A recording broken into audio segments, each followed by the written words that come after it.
오늘도 예배를 드리는 여러분 모두에게 하나님께서 크신 위로를 주시고 평안을 주시기를 원합니다. 수확의 계절이고 결실의 계절이고 또 결산의 계절이고 그러는데 여러분 손에 잡힌 것이 있는지요? 감사하다, 만족하다 랄 만한 그런 고백을 할 수 있는 상황인지요? 아니면 올해도 아쉽다, 뭔가 부족하다, 좀 더 뭔가 좀 채워졌으면 하는 그런 상황인지요? 내일 21일부터 2022 카타르 월드컵이 시작된다죠. 상당히 긴 기간이 돼요. 12월 19일까지 29일 동안 64개 경기가 펼쳐지는데 우리는 목표가 16강입니다. 16강은 이제 예선을 통과해가지고 본선에 나가서 한번 이기면 가능한, 맞아요. 2패 3패만 안 하고 1승 1무 뭐 2무라든지 1승만 하면 가능한 그런 어떤 목표인데요. 우리 월드컵 나가면 우리 한국 실력이 예선은 그런 대로 통과해가지고 나가는 것 같은데 얼마나 어려운지 얼마 전까지만 해도 본선에 나가가지고 골 하나 넣는 것이 거의 목표였고 1승 하는 것이 목표였고 16강 하는 것이 목표였어요. 그런데 우리가 아는 대로 히딩크 감독이 우리 국가대표팀 감독을 맡을 때 그 본선에 나가기 직전까지 히딩크 감독이 가진 별명이 있어요. 사람들이 말하는 히딩크 감독의 별명이 5대빵 감독이다. 5대빵. 한 번도 이기지를 못하고 저도 1대 0이나 뭐 2대 0이나 그렇게 진 게 아니고 5대 0으로 진 경기가 많아서 5대빵 감독. 그런데 그에 나가서 2002 한일 월드컵에 나가가지고 우리가 4강까지 올라갔죠. 자, 이런 것들을 보면 없는 것, 부족한 것, 아쉬운 것 그것만이 다가 아니고 그때는 5대빵이라는 그런 어떤 불안한 그런 어떤 상황 속에서도 나가서 4강까지 올라갔던 그런 기적을 보면 우리의 삶의 현장이 불만스럽고 아쉽고 뭔가 좀 손에 실패한 것 같고 그런 한 해가 된다 할지라도 우리 하나님의 은혜 안에서 반드시 회복되어지는 그런 은혜가 있을 줄로 믿습니다. 인생을 돌아보면요, 언제든지 인생은 이기기도 하고 지기도 하고 그렇죠? 좌절하기도 하고 또 영광을 얻기도 하고 삶의 과정 속에서는 이런 여러 가지 어떤 우여곡절 겪으면서 살아갈 수가 있어요. 낮아지기도 하고 높아지기도 하고 있기도 하고 없어지기도 하고 이러면서 삶을 살아가는데 이제 노년에 인생 말년에는 사실은 이제 이런 삶이 되면은 힘들지요. 기회가 짧고 어렵고 회복할 수 있는 기간이 너무 짧고 어렵기 때문에 그래요. 그래서 한 번뿐인 인생, 적어도 인생 마지막 노년에는 이제 우리가 정말 실패하지 않았으면 좋겠는데 어찌 그것 또한 우리 마음대로 되냔 말이죠. 안 되죠. 아무리 좀 얻어보려고 잡아보려고 누려보려고 해도 잘 안 되는 것이 인생입니다.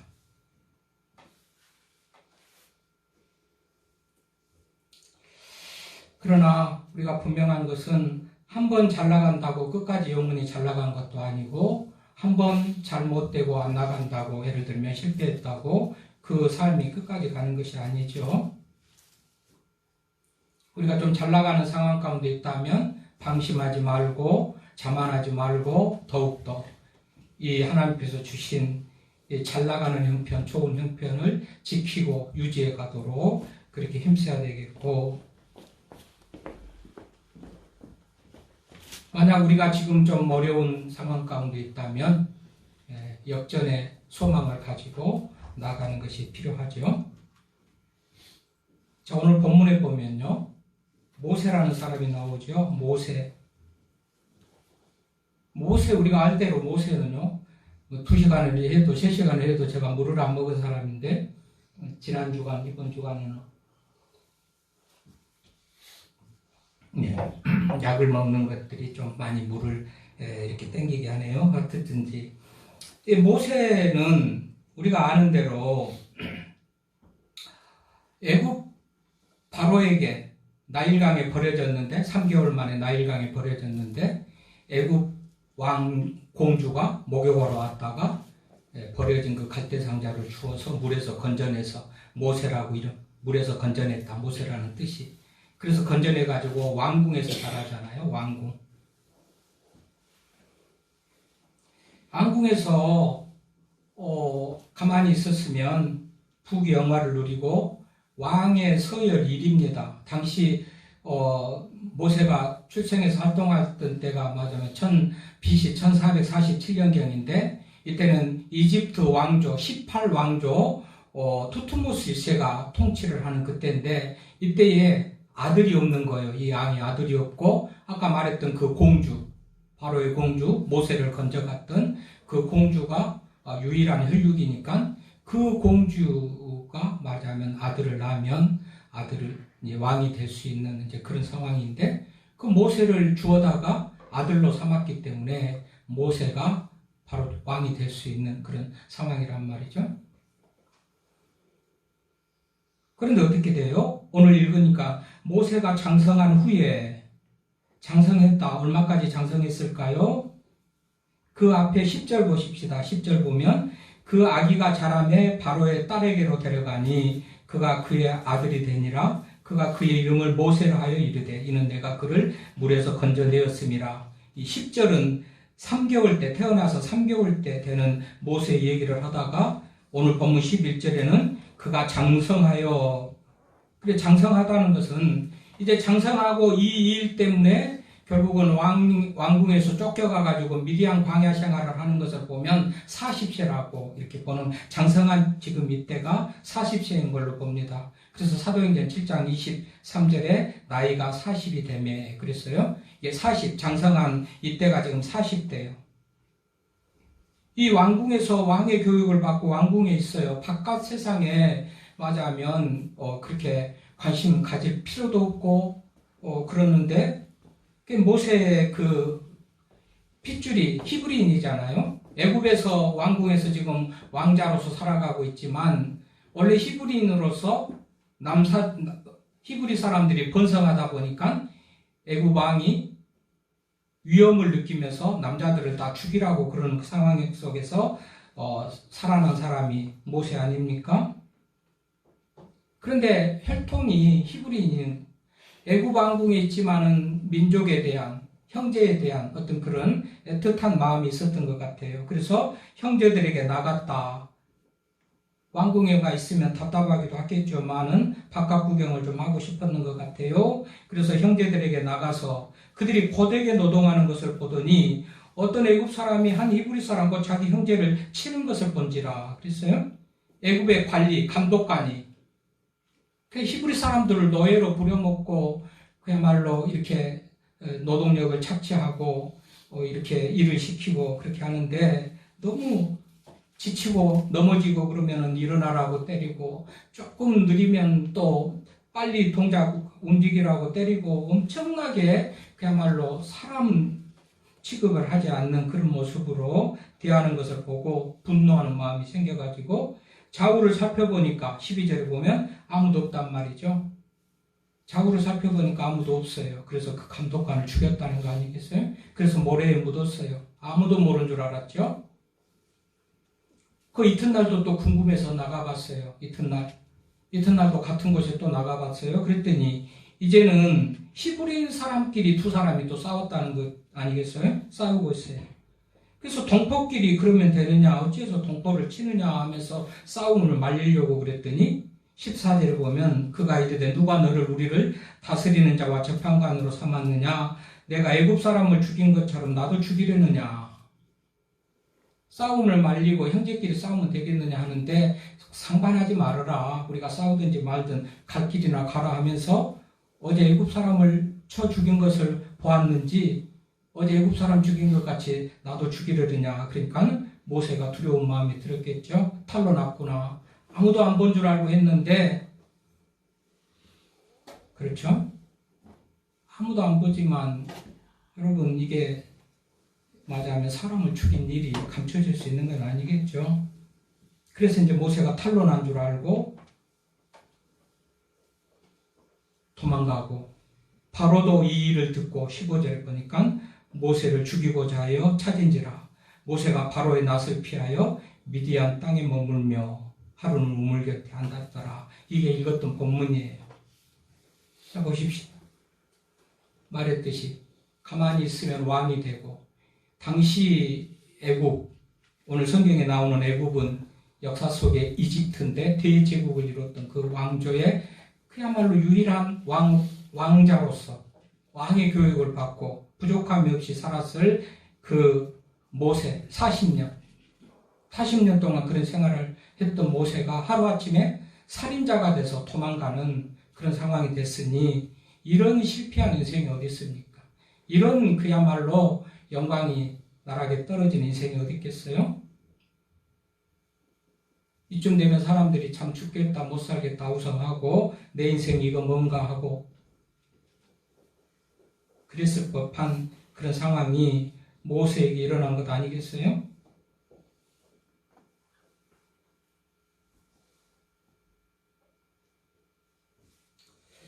그래서 모세가 미디안 땅으로 도망갔습니다. 이 미디안 땅은 광야입니다. 광야. 3장 1절에 보면 그랬죠. 양떼를 치더니 그 떼를 따라 광야 서쪽으로 인도하여. 미디안 광야입니다. 이걸 디절트랜드, 사막이라고도 말하기를 하는데요. 디절트랜드라는 것은 버려진, 그야말로 황무한, 사람이 살 수 없는 이제 그런 땅, 광야를 말해요. 그곳으로 모세가 도망갔어요. 사람이 없는 곳으로 도망가야 자기가 숨겨지고 누가 발견하는 사람이 없고 그러겠죠. 어쨌든지 미디안 땅으로 도망을 갔습니다. 먼 거리로 도망을 간 겁니다. 여러분, 하루아침에 왕자가 노숙자 신세가 되고 도망자 신세가 돼가지고 정말로 머무를 곳이 없고 먹고 잘 곳이, 한 몸 뉘어서 쉴 곳이 없는 그런 불행한, 또 불쌍한 그런 형편으로 그렇게 하루아침에 그야말로 운명이 바뀌어버린 거 아니겠어요? 우리는 이런 상황에 100분의 1만 된다 해도 살겠다 죽겠다 우성일 거예요. 내 시대가 뭐고 내 운명이 뭐고 내가 열심히 살았는데 이 꼴이 뭔가 하고서 정말 한탄하며 이럴 상황이니 모세가 지금 맞이하는 그런 상황이라고 할 수가 있습니다. 근데 이 광야는요, 우리가 볼 때 광야, 디절트랜드, 사막, 버려진 땅, 황무한 땅, 황폐한 땅, 사람이 살 수 없는 그런 땅이라고 하지만 성경에서 보면 꼭 그렇지는 않아요. 이 광야에서 모세 같은 사람이 나오고요, 다윗 같은 사람도 나오고 수많은 수도사가, 예언자가, 성자들이 광야에서 많이 나옵니다. 광야에서 하나님의 음성을 듣고 하나님을 만나고 그래가지고 말하자면 다시 삶을 회복하고 새로운 출발을 하는 그런 계기가 광야에서 일어났단 말이죠. 그러니까 어쨌든지 광야는 꼭 버려진 땅만 아니고 하나님을 만날 수 있는 그런 기회의 땅이기도 된다는 것을 성경은 말하고 있어요. 이걸 뭐랍니까? 우리가 실패의 자리에 나락에 떨어지고 금년 한 해도 작년에도 정말로 마이너스 되는 그런 삶만 살았다 할지라도 이걸 성경에서 소위 광야 같은 삶이라고 말해요. 우리가 성경적으로 말해서 이런 삶, 고달픈 삶, 고난의 삶, 어려운 삶, 실패한 삶, 이런 것들을 광야 같은 삶이라고 말하는데, 이제 그런 삶이 있다 할지라도 그 광야는 오히려 기회의 땅이 되기도 하고 축복의 땅이 되기도 한단 말이죠. 왜요? 하나님을 만나면서 새 힘을 얻고, 하나님을 만나면서 새로운 사명을 부여받고, 하나님을 만나면서 새로운 어떤 가치관을 가지고 살아가는 새 출발의 그런 땅이 되기 때문에 광야는 복된 땅이 돼요. 그런 의미에서 실패도 지난주에 그랬잖아요. 어찌 재앙이냐? 다 모든 재앙이 다 재앙이냐? 어찌 다 재앙이냐? 재앙 같을지라도, 내가 볼 때 재앙 같을지라도 다 재앙이 아니고 그 재앙이 나를 새롭게 하는 그런 계기가 되는 것 같이 광야도 그런 곳이에요. 아멘입니다. 그래서 이 모세를 보십시오. 광야로 도망갔습니다. 미디안으로 도망갔어요.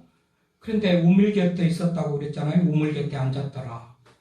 그래서 이 우물은 그 먼 이 반경을 두고 아주 물이 흔하게 자주 있는 게 아니고요. 우물 하나가 있으면 굉장히 먼 반경을 그 물이 커버해서 여러 양떼들이, 목자들이 그 우물에 와서 물을 먹고 살아가는 그런 우물 곁에 있었는데, 미디안 제사장의 7딸이 물을 길르러 오고 또 양떼를 먹이려고 그러는데요.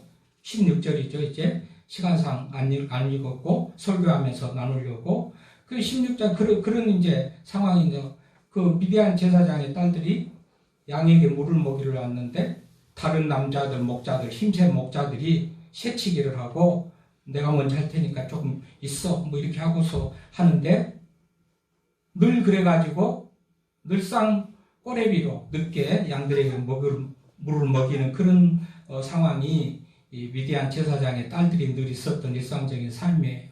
근데 이때는 모세가 거기서 보니까 힘세다고 뭐 남자 목자들이 여자 목자들을 그냥 뒤로 밀치고 새치기를 하고 이런 것들을 보면서 모세가 아니잖아요. 그러니까 이게 좀 도와줘가지고 빨리 순서대로 그 여인들이 오는 차례대로 양들을 먹일 수 있도록 그렇게 해서, 그리고 일찍 가니까 아버지가 왜 오늘따라 이렇게 일찍 왔냐? 그랬더니 모세가 도와줘가지고 이렇게 했다고 얘기를 하니까 그 모세 같이 데리고 오지. 그래서 또 가서 이제 또 모세를 데리고 와서 그 집에 유하면서 결국은 그 집의 딸을 시보라를 아내로 삼고 또 게르솜이라는 아들을 낳고 그렇게 살게 되었다라는 얘기를 하고 있어요. 그렇게 40년을 삽니다. 그러니까 모세가 이제 80세가 된 것 아니겠어요? 왕궁에서 40년 살다가 미디안 광야로 나왔고 미디안 광야에서 양치기로 40년을 살다가 그렇게 살아가고 있는 어느 날입니다. 오늘 3장 4절에 보니까 어느 날이에요? 하나님이 떨기나무 가운데서 그를 불러 이르되 모세야 모세야 하시매 그가 이르되 내가 여기 있나이다. 그랬더니 9절에서 10절 보면 이제 가라. 이스라엘 자손의 부르짖음을 내게 달하고 애굽 사람들이 그들을 괴롭게 하는 학대도 내가 보았으니 이제 내가 너를 바로에게 보내어 너에게 내 백성 이스라엘 자손을 애굽에서 인도하여 내게 하리라.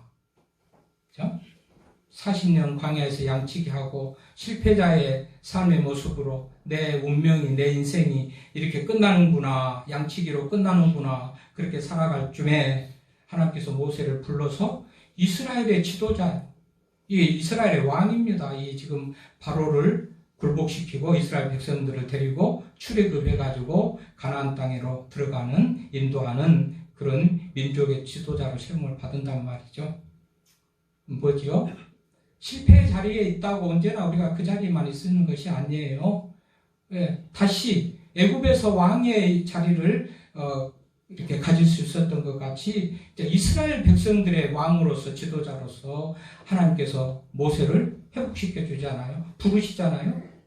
사실은 모세는 이때 뭐 특별하게 하나님이 감동할 만하게 뭐 열심히 전도를 했다, 선교를 했다, 무슨 제사를 드렸다 그런 얘기는 별로 없어요. 그냥 하나님께서 모세를 불쌍히 여기셔가지고 그렇게 회복시켜 주신 거예요. 아멘. 이런 은혜 때문에 이런 기대를 가지고 우리가 하나님을 믿는데, 어쨌든 그 나락에 떨어진 실패의 자리에 있는 왕자가 하루아침에 거지가 돼서 노숙자가 돼서 그야말로 이때 처가살이 하죠. 또 40년. 하여튼 이런 비참한 가운데 있는 회피자 같았던 모세를 하나님이 부르셔서 지도자로 이스라엘의 왕으로 세우신단 말이죠. 완전한 회복이죠. 이 광야가, 그래서 광야에서 하나님을 만나고 음성을 듣고 광야에서 하나님의 부름을 받아서 그렇게 하니 실패의 자리, 그야말로 절망의 자리, 그 광야 같은 삶이 결국은 그 광야가 우리 인생에서 있어서는 안 될 그런 장소, 그런 삶의 환경 여건이 아니고 그것도 은혜요 복이었지 않습니까? 그래서 어쩌자고요. 그래서 금년 안에 잡힌 것 없고 불만스럽고 뭔가 이룬 것이 없는 실패한 것 같은 한 해를 할지라도 우리가 낙심하지 말자 그 말입니다. 아멘입니다. 또 이스라엘 백성들은 지금 어떻습니까? 모세는 그렇다고 치고 이스라엘 백성들 또한 모세가 당하는 것 같은 그런 더 고난의 그런 삶의 환경 속에 이스라엘 백성들이 있었죠. 오늘 23절에 보니까 여러 해 후에 애굽 왕은 죽였고 이스라엘 자손은 고된 노동으로 말미암아 탄식하며 부르짖으니 그 고된 노동으로 말미암아 부르짖는 소리가 하나님께 상달된지라. 하나님이 그들의 고통 소리를 들으시고 아브라함과 이삭과 야곱에게 약속한 언약을 기억하사 이제 그 자손을 애굽에 종살이에서 해방시킬 그런 계획을 하나님이 세우셨지 않습니까? 그래서 모세를 보내서 그들을 해방시켜요. 그러니까 이들이 지금 고난 가운데 있는 거, 실패의 자리, 정말로 현장에 있는 모습 보십시오. 탄식하며 부르짖고 고된 노동. 이 고된 노동이 몇십 년이나 시작됐어요. 지금 모세가 40살이라고 그랬는데 이미 모세가 태어날 때도 이런 상황이어가지고 남자아이들이 많이 태어나가지고 광성해지면 애굽이 위협을 받을까 봐서 남자를 다 죽이려고 했던, 그러니까 그 이전부터 이미 모세가 태어나기 훨씬 이전부터 역사적으로 하면 한 430년 종살이를 했으니까 모세만 태어나서부터라만 하더라도 후반기 맞아면 적어도 40년 이상 모세가 태어나고도 40년 이상 이런 일이 계속되고 있었던 거죠. 얼마나 탄식하며 부르짖으며 고된 노동소리로 말미암아 부르짖어요. 하나님 살려주세요. 이렇게는 못 살겠어요. 하나님 금년에도 실패했어요. 이제는 좀 내년에는 좀 더 승리하게 하시고 정말 올해는 정말 불만스럽고 만족스럽지 못한 한 해입니다. 내년에는 감사하고 만족할 만한 새해가 되게 해주십시오. 얼마나 부르짖든지 모르겠어요. 얼마나 노동으로 말미암아 고된 노동으로 말미암아 탄식하며 부르짖으니 그 고된 노동으로 말미암아 부르짖는 소리가 하나님께 상달된지라. 하나님이 그들의 고통 소리를 들으시고 모세를 보내서 이스라엘 백성들을 해방하시오. 그래서 이스라엘 백성들도 실패의 자리에서 탄식의 자리에서 자유와 또 영광과 어떤 해방의 그런 자리로 우리 하나님께서 인도하시죠. 아멘. 네. 보십시오. 그런데 여기서 우리가 중요한 거, 실패했습니다. 정말 불만스러운 한 해입니다. 혹은 일생입니다.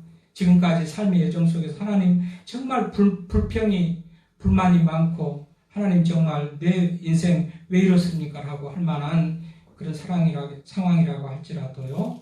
오늘 이 본문을 통해서 보자면 하나님 앞에 기도하고 도움을 구하는 것밖에 없어요. 하나님 좀 살려주세요. 하나님 이 문제 좀 해결해 주세요. 하나님 이 고통에서 벗어나게 해주세요. 이 실패의 자리, 좌절의 자리에서 하나님 나를 좀 건져주세요 하고 하나님 앞에 부르짖는 것만이 결국은 거기에서 벗어나는 길이라는 것을 알 수가 있죠. 이들이 부르짖어서 간구하고 기도했더니 하나님께서 들으시고 응답해 주셨다고 그래요. 실패할 수 않는 길, 실패를 덜 할 수 있는 길도 우리가 하나님을 믿고 의지하는 데 있고, 실패해서 회복의 그 길도 우리 하나님 앞에 기도하며 도움을 구하는 데 있다는 것을 우리가 알 수가 있습니다. 아멘. 여러분, 세상에서 가장 인기 있고 말하자면 그 좋은 품질 좋은 향수로 세상 사람들이 다 인정하는 것이 발칸 산맥에 있는 장미에서부터 나오는, 장미에서 채취한 그 장미로 만든 향수라고 그래요.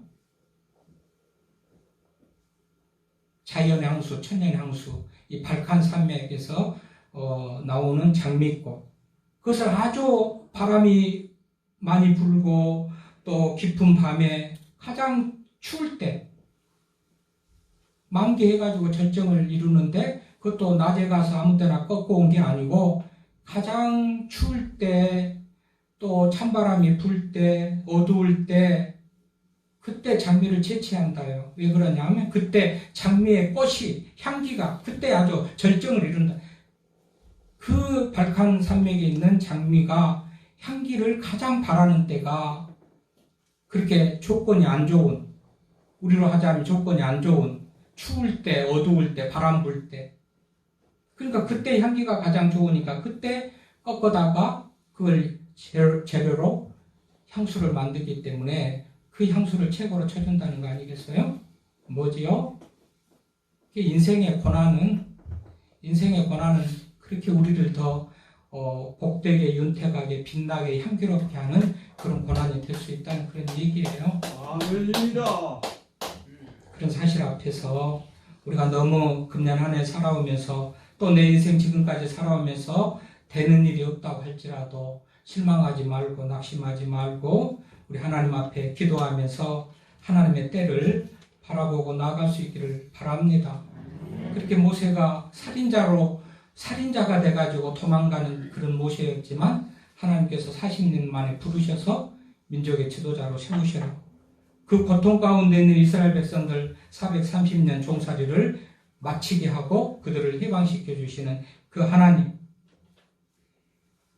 그런 의미에서 우리가 실패했다고 낙담하고 좌절할 것이 아니고 이때에 하나님을 다시 만나고 새로운 모습으로 우리가 정말 변해서 실패를 딛고 일어설 때다. 그래서 오늘 제목이 실패를 딛고 일어선 모세 그렇게 정해봤는데요.